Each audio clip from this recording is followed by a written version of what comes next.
Howdy folks, Brother Jim reporting here. Keep America great. Goldman Sachs predicts Trump 2020 re-election.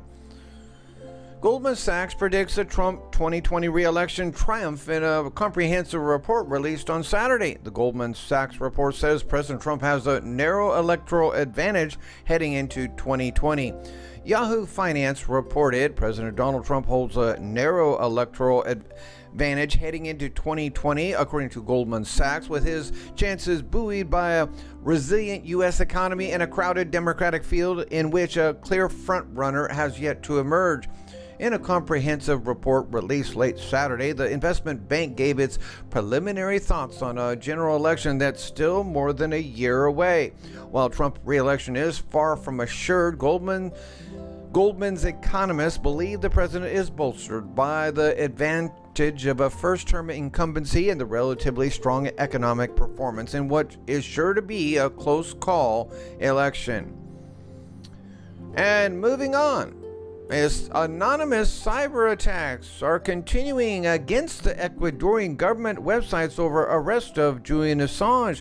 Over 30 websites belonging to the Ecuadorian government are now offline for some reason, some of them defaced in protest of arrest of WikiLeaks founder Julian Assange. The hackers are calling their efforts #OpEcuador and are also promoting OpUS and OpUK. The United States and the United Kingdom have not yet been hit with any cyber attacks that we know of. It is important to note that none of this was directed by WikiLeaks or Assange himself. Supporters are acting on their own with the attacks. This website has been attacked by Anonymous. We are the 99%. They are the only 1%. We are the boss of the internet. We are Legion. A data dump from the hackers warns that Ecuador government websites have been taken #offline with one direct attack. There are a few most important websites that are still down at this time. If some of their servers come up again, we will fire again to take them down. The group has also leaked 728 identification ID card numbers that appear to belong to people who work in the Ecuadorian government. Ouch. Just informed the Central Bank of Ecuador, Ministry of Interior, Ecuador Assembly in UK, and the government of Ecuador were hit offline last night in response to the arrest of Assange. Haven't seen this covered yet, so I'll be monitoring uptime for developments. Looks like at least one Ecuadorian government subdomain has been hijacked by Sub 5. Julian Assange winking at us. We have to start with the truth. The truth is the only way that we can get anywhere, because any decision making that is based upon lies of ignorance can't lead to a good conclusion. Julian Assange. Websites that have been hit include the Central Bank of Ecuador, their Ministry of Interior, the Ecuadorian Assembly in UK, and the main website for the government of Ecuador, most of which have been down for over 12 hours by Saturday evening. The hackers primarily appear to be speaking and coordinating in Spanish, though one of the data dumps was in Indonesian. Look at all this. This site cannot be reached. An InfoSec expert and Assange supporter who has been monitoring the situation told the Gateway Pundit that he is concerned that the attacks will be used against Assange by the media. My opinion is that it's deserved karma, but it could enable the anti-Assange media to divert attention away from Julian's value to journalism by wrongly associating him with reckless hacktivism culture.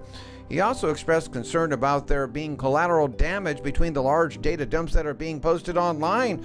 Other supporters expressed similar concerns, though many still agree that the attacks are warranted. The cyber attack is reminiscent of 2010's Operation Avenge Assange, which was launched by the broader Operation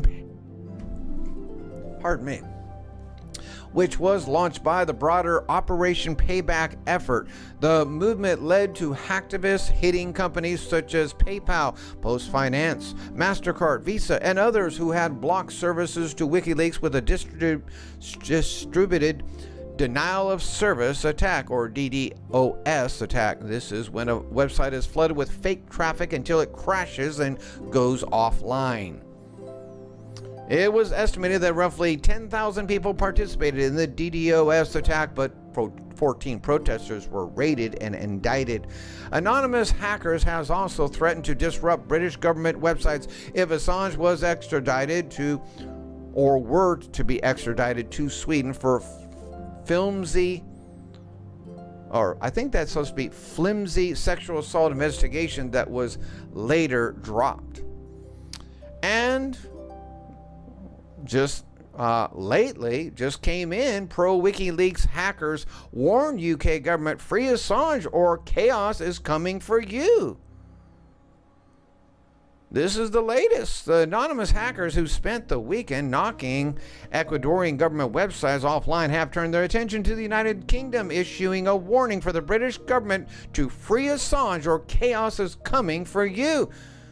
Speaking to the Gateway Pundit, a member of the hacker group who goes by the pseudonym Nama declared they will be launching a cyber attacks against the United States and Sweden after the UK.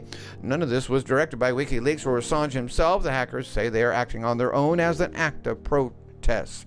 Over the weekend, the group took down or defaced over 30 Ecuadorian websites, including the Central Bank of Ecuador, as we already see here. They also posted data dumps of 728 identification ID card numbers that appeared to belong to people who work in the Ecuadorian government. Many of the websites, including the Central Bank of Ecuador, have been offline for over 30 hours. After the websites had been offline for 12 hours, the hackers warned that if they were restored, we will fire again to burn their servers. The website also had a headline saying that it was hacked by Sub5UB5. Nama said that starting Monday, his group will begin targeting UK government websites as well as the Ecuadorian sites, just to show in the world the free Assange message. First, we hit their government sites with a botnet to make them unavailable, and then we are leaking their stuff, Nama told TGP.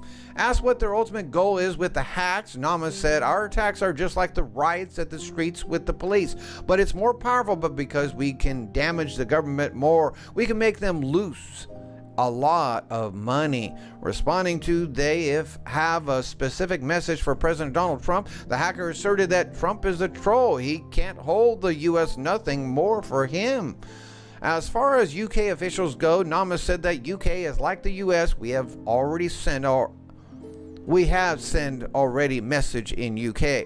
Free Assange or the chaos is coming, they warned.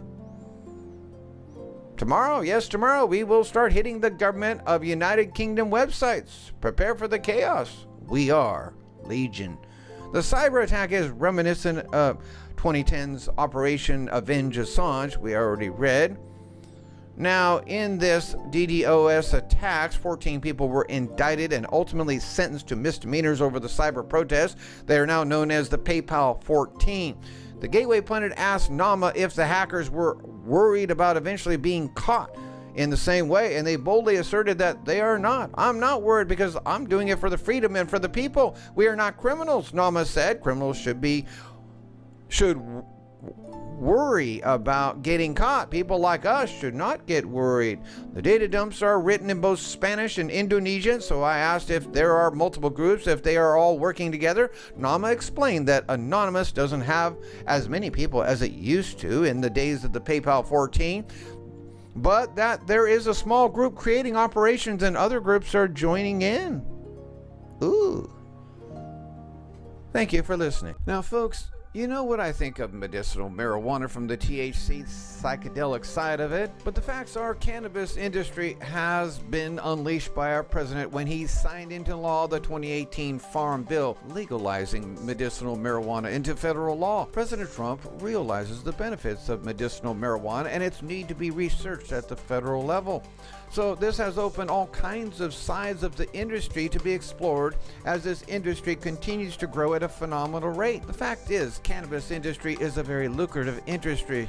The fact is, people are abandoning their wine tours for cannabis tours in America now. Cannabis is here to stay, and it's only getting bigger by the day. Cannabis has many medicinal effects on the CBD non-psychedelic side of it. So whether your investment be growing it or buying into the stocks of cannabis, it is a win-win situation. As this industry continues to explode, please check out the long informational video posted in the link down below, where John Boehner, former Speaker of the House, is speaking about it. He's all in on it. Whether you are for smoking it or for the non-psychedelic CBD side of it, that is your choice what you do with it. You can't pass up this chance to take advantage of this informational offer on how to make a bundle of money on a medicinal plant that was created by God and on the face of the earth for our benefit, but was outlawed for several years.